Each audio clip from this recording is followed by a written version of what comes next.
10 নম্বর জাতীয় সড়কে আবারও ভূমিধস। সিকিম দেশের অন্যান্য অংশ থেকে বিচ্ছিন্ন হয়ে পড়েছে।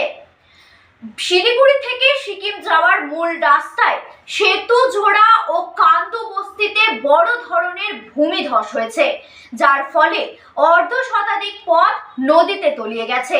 বর্তমানে বৃষ্টি না থাকলেও হঠাৎ এই বিপর্যয় ঘটেছে। বাংলার পিডব্লিউডি আধিকারিকরা সিকিমের কর্মকর্তাদের সাথে ঘটনাস্থল পরিদর্শন করেছেন।